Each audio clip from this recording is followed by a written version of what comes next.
right. Hi, everybody. Good afternoon, and welcome to the Quantum Alignment Show.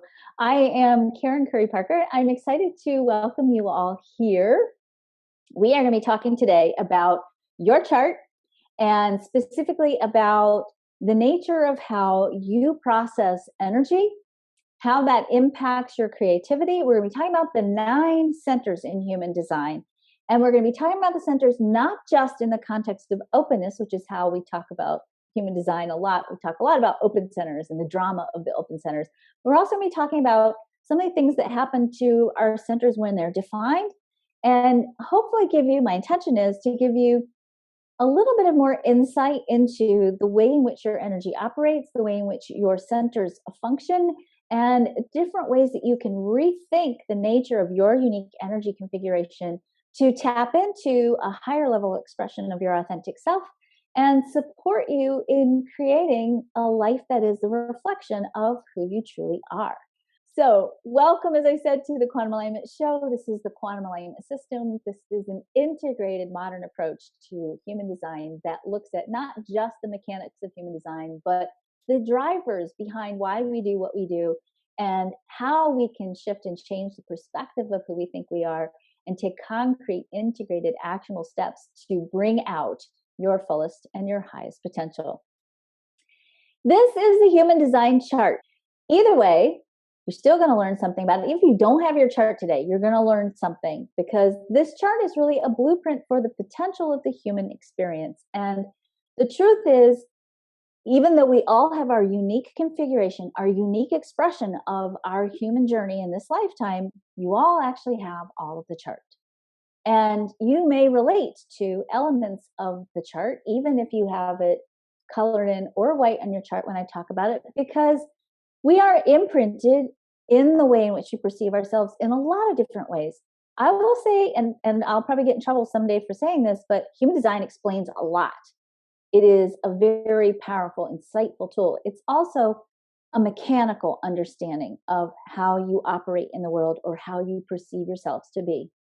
The truth is, you're way more than your mechanics. And the energy that flows into you, the drivers that flow into you, even the way in which you're imprinted goes beyond just the mechanics of human design. We also have to look at your neurobiology, your past experiences, sometimes your traumas, your joys, even your genetic programming, your epigenetic lineage adds to the story of who you are beyond just the mechanics of human design.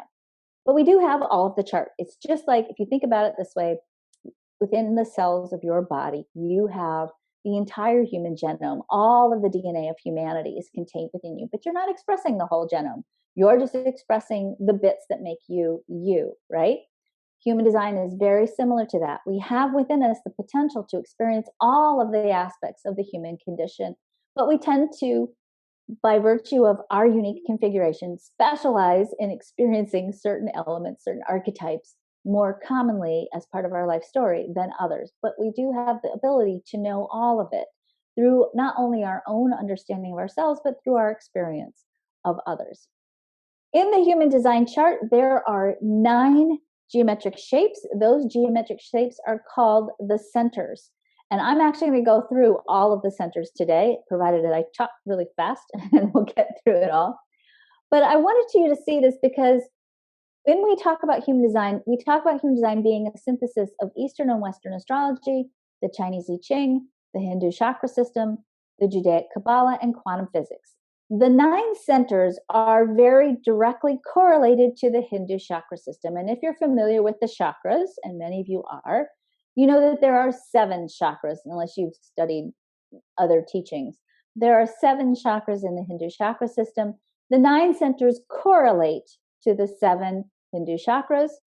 And I'm just going to walk you through which chakras they correlate to. So the head center, which is the yellow triangle at the top of the chart, correlates to the crown chakra. The ajna center correlates to what's oftentimes called the third eye chakra. The throat center correlates to the throat chakra. The heart chakra actually has 2 centers associated with it. That is the G center, the diamond in the center of the chart, sometimes also called the identity center or the self center. The red triangle to the right, that's just below the yellow diamond, is sometimes referred to as the heart center, the ego, or the center for willpower. Both of those centers correlate to the heart chakra. The sacral, sorry, I skipped one. The splenic center or the spleen and the emotional solar plexus, the two brown triangles on the right of the chart, opposite the red square, or sort of kind of adjacent to the red square. Those two centers, the spleen center and the emotional solar plexus, correlate to the solar plexus chakra. The sacral center, that's the red square, correlates with the sacral chakra, and the root center correlates with the root chakra. So as you can see, there are 9 centers, 7 chakras.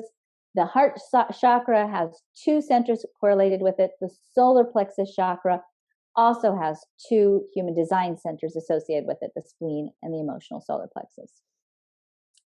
When we talk about the centers, and anytime actually we talk about human design, when we look at human design in the context of all of the archetypes within the chart and marry it with neurobiology and human developmental cycles, what we see is that if we look at the entire blueprint of humanity and we look at what drives a human being and what supports a human being in being healthy, resilient, sustainable, and abundant in their life, we see that humans need 9 core basic things to be optimally functioning, to be able to express the highest element of their potential, to be able to tap into their creative power, and to be able to access their natural state of abundance in a sustainable, equitable, and peaceful way.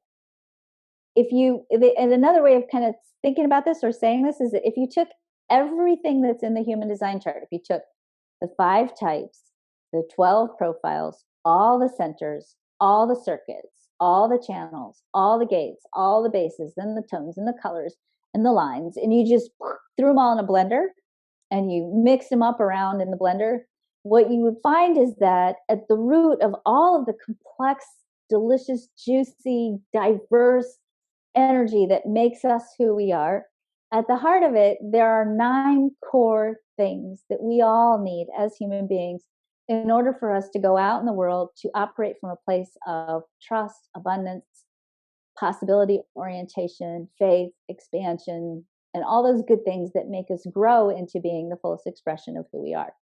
When we go through the 9 centers today, I'm going to also look at the 9 centers in the context of the 9 core human needs most commonly associated with the 9 centers. So those 9 core human needs, I'm going to just briefly jump into this. I'm not going to go into depth in this. When we look at what influences how you create your life, how you create alignment with your true self in your life, when we look at the mental and the emotional body being 2 parts of what I like to call the filter through which you connect with the field of possibilities, the mental and the emotional body is where we contain the code for how aligned or misaligned we are with our 9 core basic human needs. If you think of life as a game, and I think that's a good perspective to have, you think of life as a game and you're going through that game, the goal of the game is to get to the highest expression of these 9 core needs as possible. And by virtue of life being a journey, and by virtue of the fact that even built into the chart is a little bit of opportunity for struggle / adventure, that when we go through cycles of growth and expansion that sometimes are rooted in struggle or adventure, depending on how you want to look at it, that those struggles, those adventures, those challenges we have in our lives, and really honestly, in each and every one of your charts, you have kind of your own built-in adventure. We're designed to kind of wrestle with ourselves as part of our growth process. The more we mature, hopefully, the more we experience the expansion and the journey of life, your individual life, the more you get to have opportunities to expand on the highest expression of these 9 core basic needs. Now, these 9 core needs, which I sometimes call the 9 resiliency keys, are lovability, And you don't have to scramble and take notes because I'm going to go back to these a little bit later. Lovability is your ability to give and receive love and to perceive yourself as being lovable. Empowerment is the feeling of being powerful in your life and having control over what the outcome of what you create in your life. This particular key is so important. Actually, lovability is so important that if we don't get this, we literally die and our neurobiology doesn't develop. Empowerment is so important that we have we have two entire developmental cycles that we go through as children that are part of this resiliency key. We go through a developmental cycle all about power when we're like 2 to 5 years of age, and then again when we're young adolescents, 13, 14, 15, 16. Courage is another one of these resiliency keys. We have to know how to manage the energy of fear and interpret fear so that it doesn't keep us stuck and blocked. Decisiveness is the ability to know how you make a decision and to be able to trust your own decision-making powers. Emotional wisdom is the capacity to use your emotional energy as your source of creativity and to deliberately create versus being emotionally reactive. Trusting yourself, knowing how you know, trusting your own inner voice, your own wisdom, your own direction in life, your own connection with your authentic self is part of being resilient and one of the core basic human needs. Knowing how to leverage your energy, sometimes I call this vitality, meaning if you're not physically vital and connected to your own life force energy in the way that's right for you, it's difficult for you to create in the world. Authenticity is your ability to express yourself as yourself without compromise, without hiding, without letting the vulnerability of being who you are in the world hold you back from being who you are in the world. Please don't do that. And last but not least, your own sense of value about who you are and your role in the world are core human need. If you don't perceive yourself as being valuable, it's very difficult for you to create a life or to take the actions that you need to take to sustain yourself in the world. Think about this. I know this is a weird thing, but I want you to just think about this for a minute. There is a high correlation between taking your vitamins every day and valuing yourself. And I would lovingly and gently suggest if you're not doing what you need to do to take care of yourself, you might want to look at a little bit about, ask yourself, how much do you own your own preciousness? Are you perceiving yourself as being precious enough to sustain yourself and take care of yourself? All right, let's get to the juicy parts. So please look at your chart for the next part of the presentation. I know that for some of you, this is review. And I promise you that no matter how many times you hear this, you're going to get something else out of this. So roll with me here for a minute. When you look at your chart, you're going to see that on this chart, there are colored in aspects and there are white aspects. Anything that's colored in, we call it defined. Anything that's white, we call it open. If you hear me pop back and forth between my vocabulary, roll with me here because I'll say it 20 different times and I don't mean to. I try really hard to stick with one word, but colored is defined, white is open. Sometimes we call the white parts or the open parts undefined. When everything in your chart that's colored and defined, these are energies that are within you all the time. You have consistent access to these energies all the time. And to a certain degree, you're somewhat fixed in how you use these energies because they're yours. This is you. This is who you are. It doesn't mean you can't learn. It doesn't mean you can't learn to express these energies differently. But this is an aspect of yourself where you're not really getting a lot of influence from the outer world. This is your own inner learning path. Your definition is what you're here to learn about yourself from yourself. The definition in your chart, the parts that are colored in, these are energies that you broadcast out into the world. And to a certain degree, these are energies that people perceive when they encounter you on an auric level or on an energetic level. They might not know the details of who you are, but they'll feel your definition. Wherever you have openness, anything that's white in your chart, that's where you're taking information and energy in from the world around you, and also, by the way, from the planetary transits. If it's creating a theme that you have open in your chart, so let's say the sun moves into a planetary position, to a gate position, that is something you have white in your chart. That means that week you're going to be even more influenced by that energy than say let's say you have a partner who has that colored in on their chart. They're not going to notice it as much as you do if you have it open. So wherever you have openness is where you have the ability to take in energy from the world around you or from the people around you. Now, you don't just take that energy in, you take it in and amplify it. So you're sensing it and you're feeling it in a very amplified kind of a way. You feel it in a large way. The openness in your chart is designed to teach you about those energies. It's actually places where you're designed to be wise and to become wise about those energies, because you're experiencing them not only in an amplified way, you're also experiencing them in a variable way, which means your experience of these energies are going to be different depending on who you're with and how the planets are moving and where you are. Because of that variability, it's not fixed. Because of that variability, you get to see and experience all these different ways of that particular kind of energy, which, by the way, you do have in your chart. If you say, I don't have this in my chart, that's not the right way to talk about it. You have it undefined in your chart, which means you don't have a consistent experience of that energy. You have a variable way of experiencing that energy, but you have that energy in your chart. Get that, because we all have all of the chart. My students know I say this all the time. Now, here's what happens in the open centers. When we have openness, because we're taking in energy and we're amplifying it, we experience it in a big way. And because we oftentimes don't understand the nature of our human design, we're not taught, or not yet from birth, who we are and how our energy works, because we experience it in a big way, we often mistakenly think that the energy we're feeling from others is actually our own. And we get confused and we get disconnected from our consistent energy, our definition, the colored in parts, and we start to identify with the intensity of the experience we have in the openness. Now, this does a couple of things. Number one, it creates predictable behavioral patterns, which I'm going to talk about in just a minute. It also creates mistaken motivations in relationships. It makes you act funny in your partnerships because sometimes you're living off of somebody else's energy that isn't really your own, and it makes you behave in a way that doesn't always support the healthiest expression of yourself in your partnerships.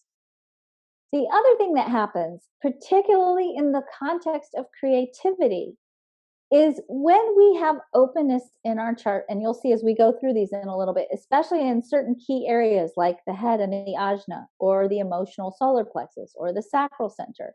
When we have openness in our chart and we're taking in energy from the world around us or from other people, it's very easy for us to get confused about what we really want in our lives. And so we start creating and taking actions and setting goals and intentions around something that we think we want, something that we're feeling that we want, that we're now kind of molding our entire life towards.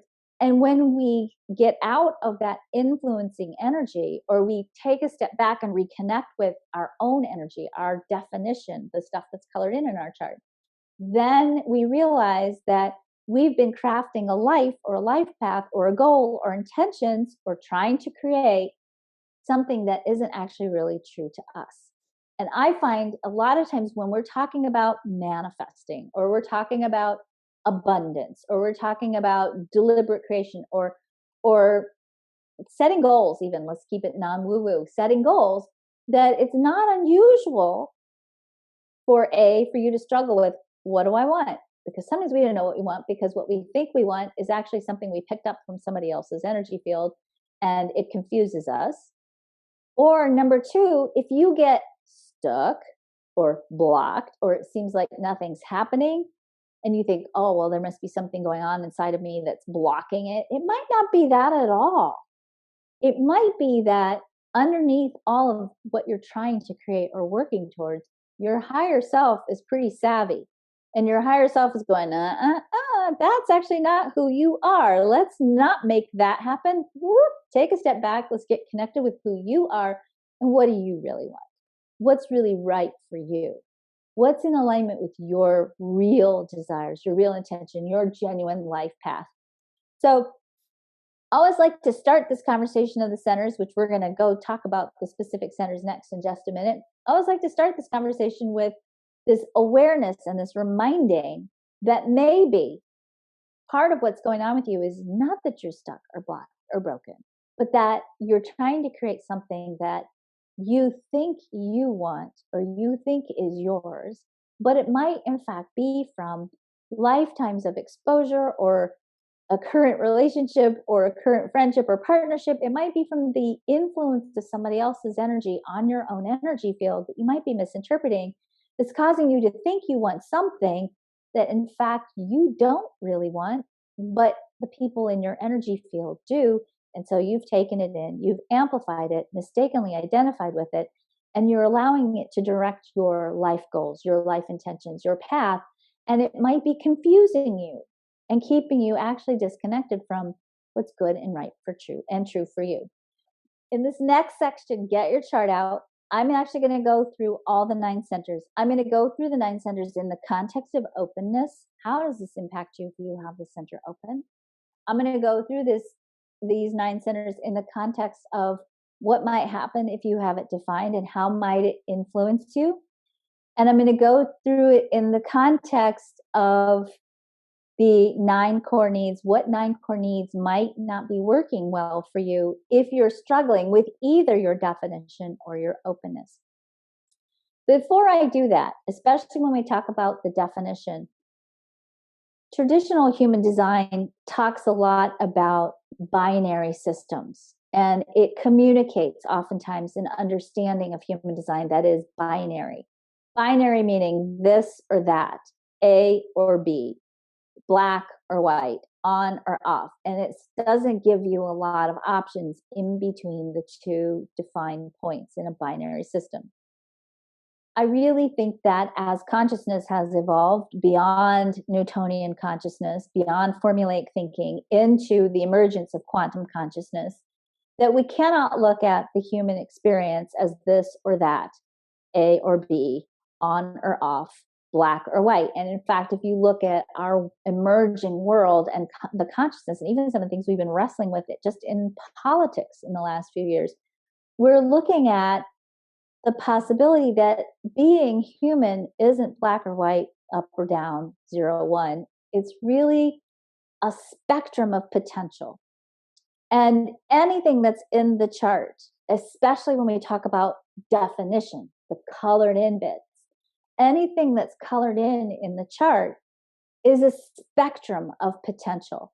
And so when you're looking at the definition in your chart, right now we're going to talk about centers, but this is true even of the gates. It's true of your type, it's true of your profiles even.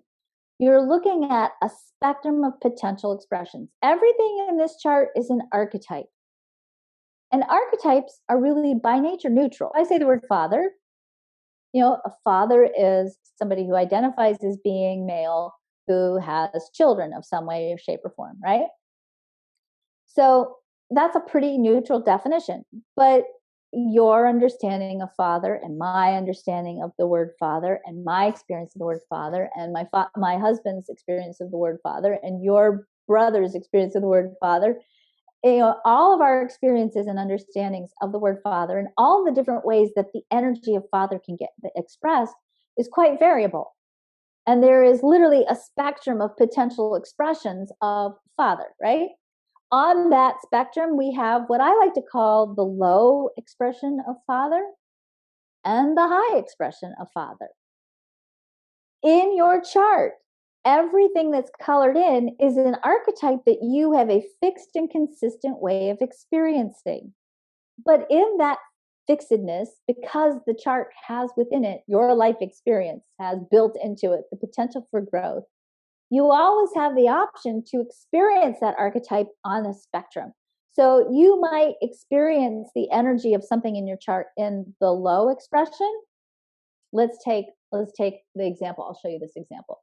You see this gate right here, the gate 10, coming off the left-hand side of the diamond in the chart. That gate 10 is the gate of self-love and self-empowerment. It's also the gate of blaming and victimization. Okay? Those 2 energies are really kind of at opposite ends or opposite poles on the spectrum of potential of that gate, right? You can have self-loathing, victimhood, disempowerment, or self-love and self-empowerment. And, generally speaking, our life experience is going to flow across the spectrum. You will have days when, if you have this gate as a theme that you're playing with in your life, where you definitely slide into the victimhood consciousness thing. We all do that. And you will have days when you're like, man, I'm so empowered. I'm so in love with myself. And sometimes you'll have something in between. And that's the human process. The more we understand about our definition and our openness too, but especially with definition, well, I'm not going to say that. It's true for definition and openness. But the more you understand about your chart and your definition, the more you can choose consciously where you want to fall on that spectrum of the expression of your chart. You can begin to have control over how you express the archetypes in your chart. This amps up, by the way, your creative capacity, your ability to have a certain degree of power or to know how to leverage your unique energy blueprint. All right, that was my little segue there. The 9 centers. First, we have the head center. The head center is the center for ideas and inspirations. It is sometimes called a pressure center. And most of you, 7/8 of the people on this call and on the planet, have this center open. It is a center that has the purpose of actually questioning everything. And it is, and this is a whole nother class. We are actually designed to interface with the quantum field through asking questions. When you hear the phrase, I think this comes from the Christian Bible, ask and it is given, right? We say ask and it is given because we are designed to ask the quantum field for what we want. And when we ask, then the quantum field responds by collapsing or drawing into our reality, bringing into our physical manifest reality things that match the question, things that match the answers to the question. I'm going to talk more about that, by the way, in the 14-day Manifesting by Human Design program. That's going to be one of the biggest focuses we're going to work on in this 14-day challenge that's coming up, and I'll tell you more about it at the end. But one of the things we really look at is how do you use the power of your chart and the mechanics laid out in the chart to leverage what you create out of the quantum field. Most of you, as I said, will have the head center open. And so you get under pressure, and you get under pressure to answer questions. And honestly, when that center's open, the questions that you have plunked into your beautiful, brilliant mind are probably not your own. You've picked them up from the world around you. And it leaves you with a life pattern of always trying to figure things out. So if you have an open head center, it's really important for you to, number one, recognize you don't have to figure everything out. Number two, you don't have to answer every question that flows through your head. And number three, pay attention to whose question are you actually really trying to answer? Is it yours or does it belong to someone else? The head center is the center for inspiration and imagination and possibility thinking.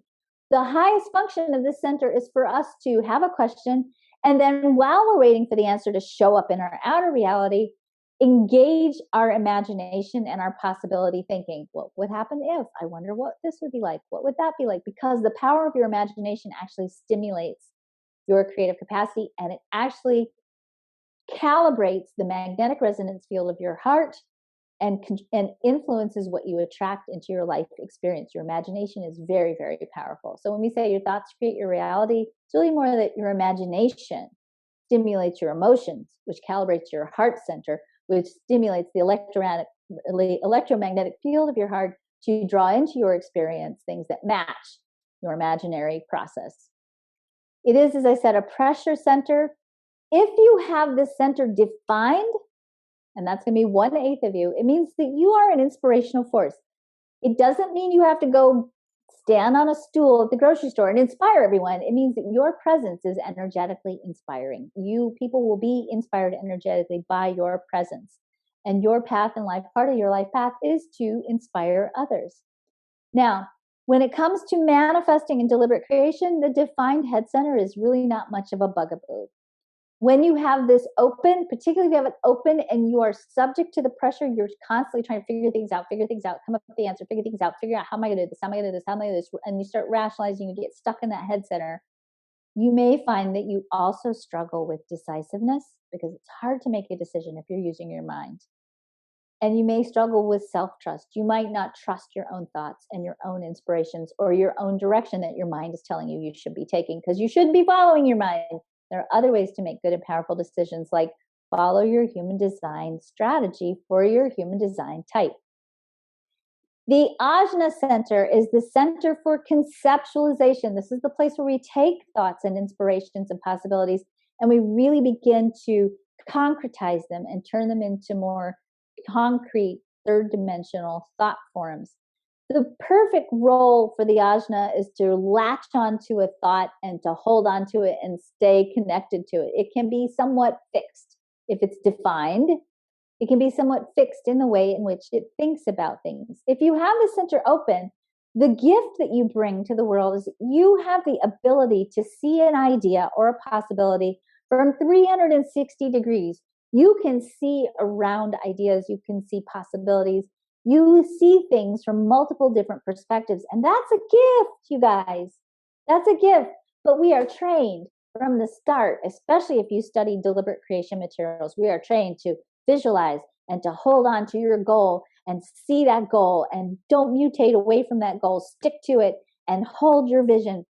If you have an open ajna, that is a very difficult thing to do. You cannot hold on to a fixed idea or a fixed vision. I think that's why sometimes we try to supplement that process with things like vision boards, right? Because then at least you can look at it and go, oh yeah, that's what I was doing. If you have an open ajna, you're not designed to hold on to fixed ideas. You're designed to be fluid in your way of thinking. But there's a struggle here, and it's always going to be under pressure, because if you have an open ajna, you're also always going to have an open head center. If you have an open ajna, you're always under pressure to be certain. And sometimes what happens is you overcompensate, and then you give yourself a headache trying to stick to a fixed idea that isn't really your idea in the first place, instead of allowing yourself to be in the wisdom of the flow of the ideas that are coming through you. So this is a Center for Information Storage and Management. It's conceptualizing, possibility thinking, and imagining. If you have a defined ajna, yes, it's wonderful. You can remember your phone number from when you were 12 years old. Woo! Because you can take information in and hold on to it forever. And visualizing might be an easier thing for you to do than somebody who has it open. But this is fixed ways of seeing ideas and perspectives. So sometimes when you have a defined ajna, you can actually be somewhat fixed or limited in your thinking. And that fixed thinking or that limited thinking, especially if you say you have a set of beliefs up there that are not supporting you. If you're thinking things like, I'll never have money, or if you're thinking things like, I'll never meet my soulmate, or if you're thinking things like, no one in my family has ever been successful before, and you have a defined ajna, you might have to work a little extra hard to get those ideas out of that stuck head of yours, that stuck thinking, and find new ways, new ideas, new belief systems to install in there so that you don't get locked or stuck or fixed in ways of thinking that don't serve you. The core needs for the ajna center, again, most commonly associated with the ajna, are struggles with, again, decisiveness. Again, that's rooted in trying to make decisions with your mind instead of following your strategy or your instinct. And again, trusting yourself. If you are struggling with any one of the aspects of this ajna center, whether it's open or it's defined, you might find that you really don't trust your own thinking, or even don't trust your own insights. And that can oftentimes lead to really feeling unsettled, or even feeling paralyzed in being able to make a good decision, because you don't trust your own ability to make a good decision. The throat center. The throat center is the center for manifestation into action and the center for communication. And those two are very closely tied, because you can't manifest things into action if you can't communicate what you're doing in the first place. The piece that's really important to understand is the configuration of the throat is crucial to determining type. If you are a manifester, you have a defined and motorized throat.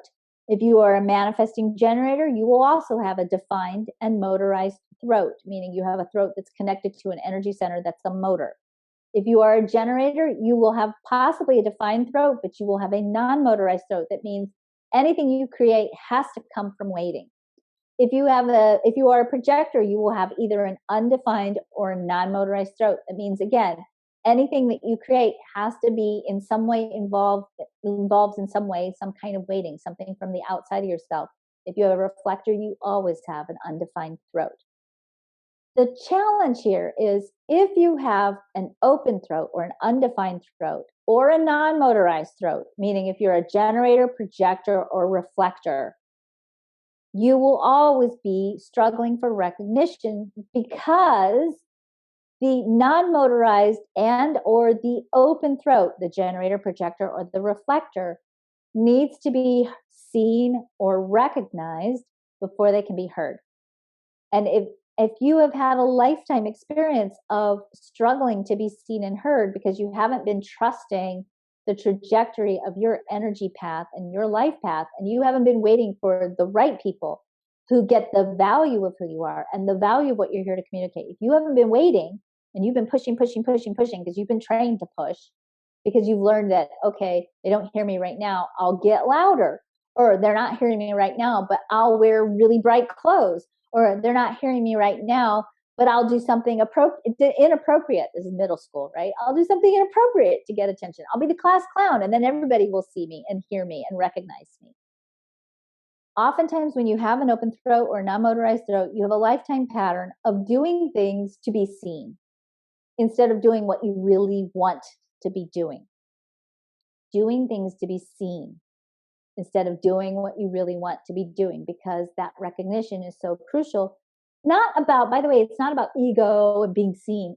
It's actually about energy movement. When you have a non-motorized or an open throat, when you're a generator, projector, reflector, you need to be seen, because when you get that recognition, it actually allows you to move your energy. And so it feels better, and it's actually healthier for you. And if you don't get seen, if you don't get the right kind of recognition, that energy builds up in your body, and it's actually not healthy for you. And you have to go move it somewhere, especially if you're a generator. You've got to go walk around the block or something, because that energy has to go somewhere. And when people don't see you and they don't recognize you or they don't ask you, then your energy gets stuck.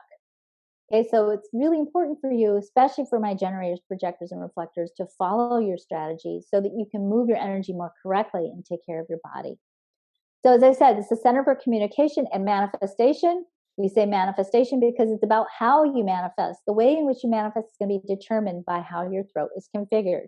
It's going to determine whether you're a manifestor, manifesting generator, projector, reflector, and your type is going to influence how you manifest. So the definition here depends on type. If you're a manifestor, you're going to wait till your inner creative flow says, yeah, I'm going to go do this. And then you go inform, and then you take action. If you're a manifesting generator, you wait for something to respond to, then you inform, and then you go take action. If you're a generator, you wait for something to respond to. If you're a projector, you wait for an invitation. If you're a reflector, you wait your 28-day cycle. If you're not using the center correctly, or if you have any kind of trauma associated with using this center and not getting a good response from people, because there can be vulnerability here, you might find that it impacts your ability to feel safe in the world being who you are, your authenticity. So you hold back, or you hide, or you shut down your power, your creative power. Or if you've gone the other extreme and you've been pushing, trying to get everybody to see you because you need the recognition, you may have burned yourself out trying to push too hard instead of waiting for the right people who get the value of who you are to see you. The G center. The G center is the center for love, direction, and identity. Half of you are going to have it open. Half of you are going to have it defined. When your G center is open, there is a tendency for you to question your lovability. And again, it's the center for love and direction and identity. So if you don't feel loved or you question your lovability, it's actually going to influence not just your own experience of yourself, your identity, it also will influence the direction that your life takes you. Now, it's the center for love, direction, identity. It's also, by the way, in the G center, there's actually a magnetic force field, the magnetic resonance field of the heart, that is the source of the law of attraction. The law of attraction isn't just a woo-woo thing. There's actually a lot of science around it now. And one of the things that we see in this science of the law of attraction is that your heart's magnetic resonance field, your heart coherence, influences what you attract and create in your life. If your G center is open, you also have what's called geomagnetic alignment, which means part of what happens for you is if you need to create or you want to create what you really want in life, you have to be in the right geographical location. Again, I'm not going to go deep into that, but please go watch that video if you really want to learn more about your G center. If it's defined, here's the thing, and this is important. When it's open, we tend to question our lovability. When it's defined, we have a tendency to question whether we can be accepted for who we are. Okay. This is why I love the emotional freedom technique so much, EFT. And for those of you who are familiar with EFT, you know that in EFT, we make statements, healing statements that say, even though I have this problem, I love and accept myself. It's like the perfect statement for the G center, right? You got the love for the opens, you got the acceptance for the defines.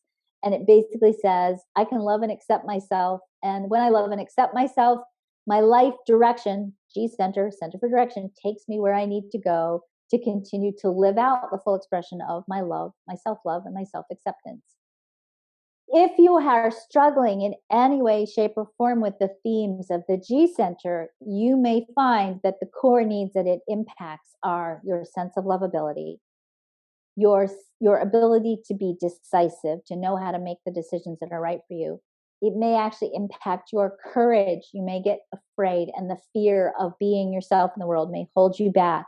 And of course, authenticity, same thing. You may feel that it's not okay to be who you are in the world, or you may never have learned how to be who you are, the true self, your authentic self out in the world. The will center is the center for manifestation onto the material plane. Again, 7/8 of you will have this open. Most of us have this open. So we have this obsession in our culture with willpower. Most of us don't have it. The purpose of the will center is to find the willpower, the energy to do what's necessary to endure so that we can create resources for the sake of sustaining ourselves and the people we love. Okay?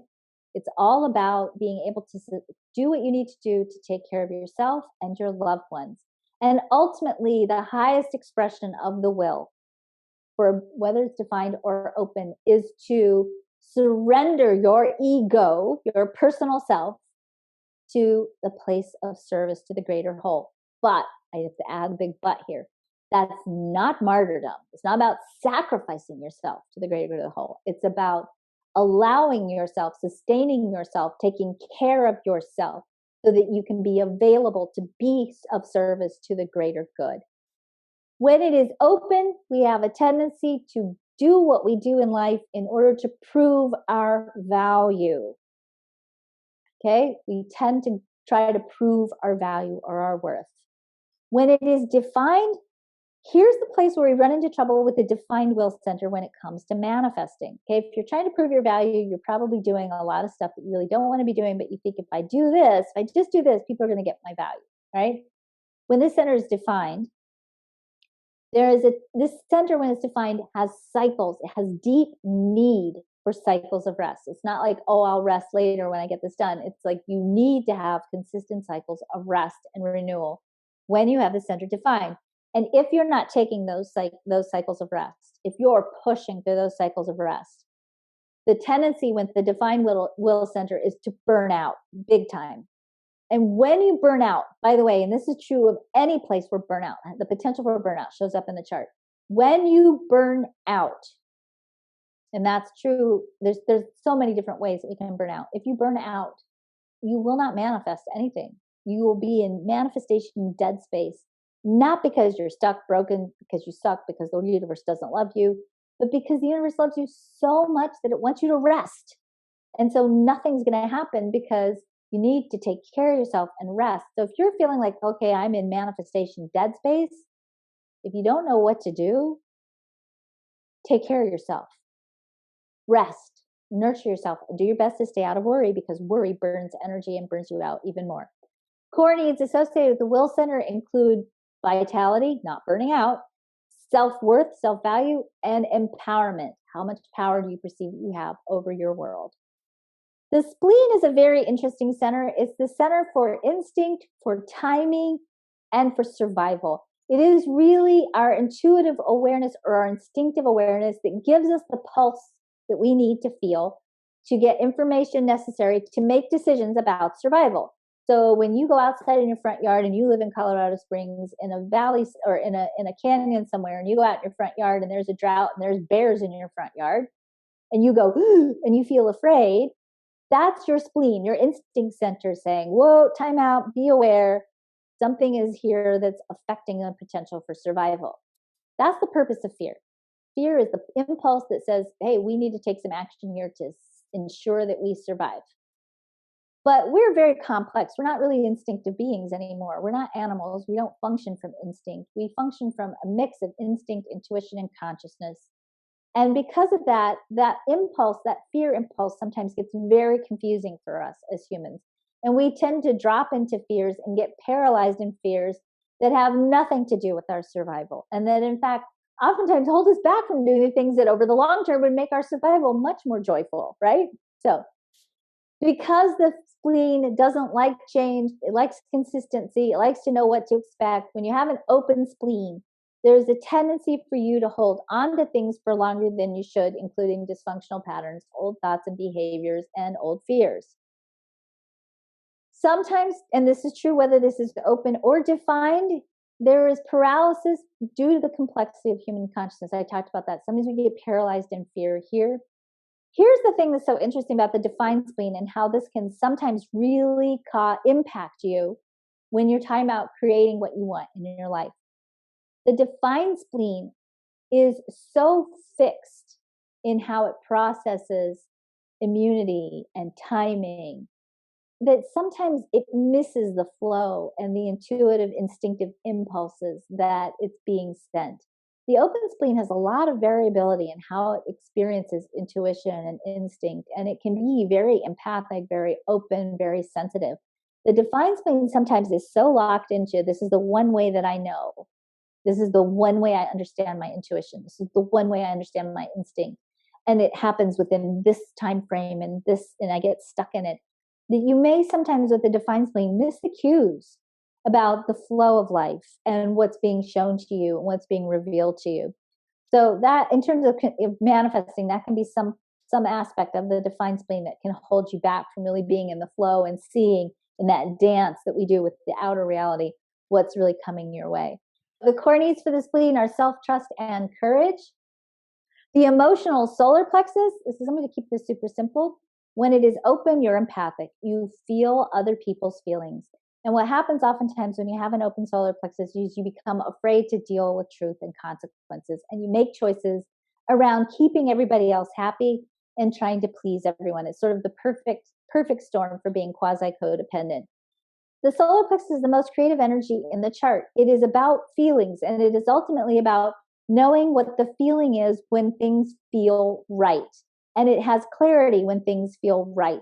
When you have a defined solar plexus, because you have your own emotional waves, and I did a whole thing on the emotional solar plexus, and so don't panic if you have a defined solar plexus, we'll talk more about it.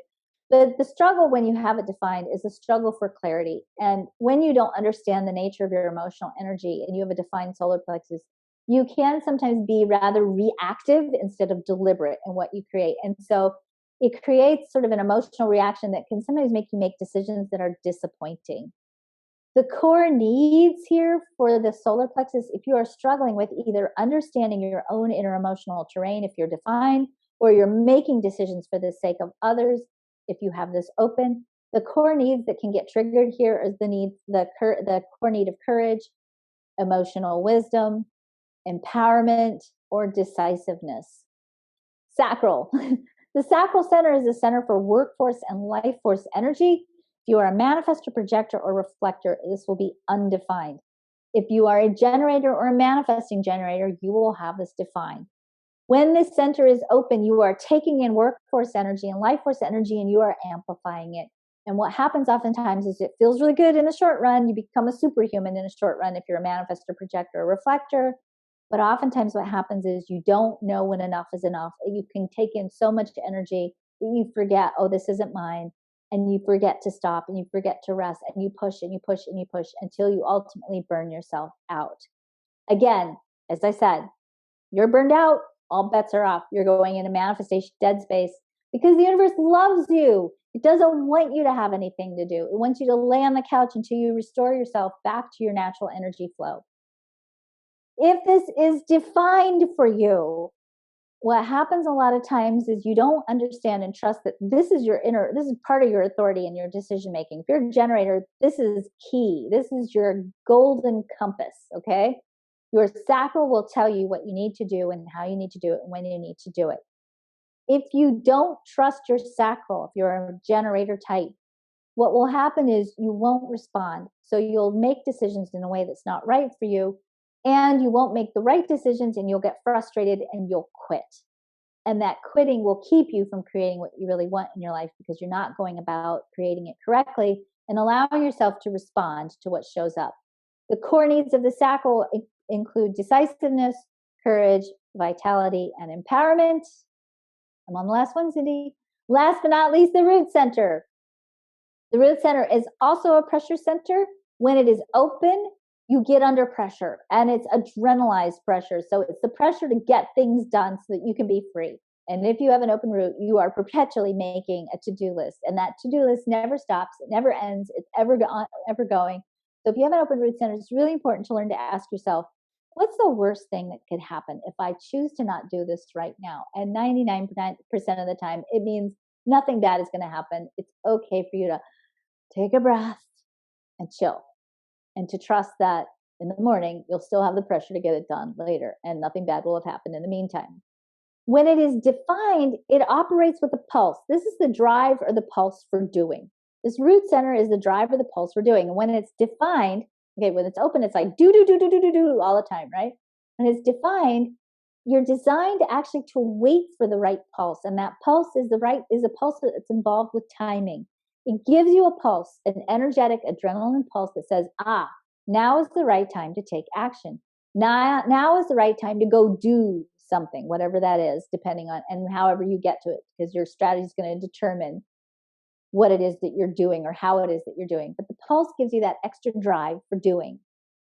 We're not allowed oftentimes in our culture to wait for that pulse. And so oftentimes we're trained to push through that pulse. If you're not feeling that pulse, if you go to work and it's like, man, my root pulse just is not on today, too bad, so sad, you still have to go to work, right? And so what happens is we end up drawing on energy reserves, adrenaline reserves that we don't necessarily have, that cause us to have to push, and again, causes us to burn out. That's that core need here, the core need of vitality. And if we are not allowed to follow our own flow of energy, and unfortunately most of us are not, then we lose vitality, and that vitality depletes our creative capacity. Thank all of you for joining me, and hope you have a great week, and I will see you very soon.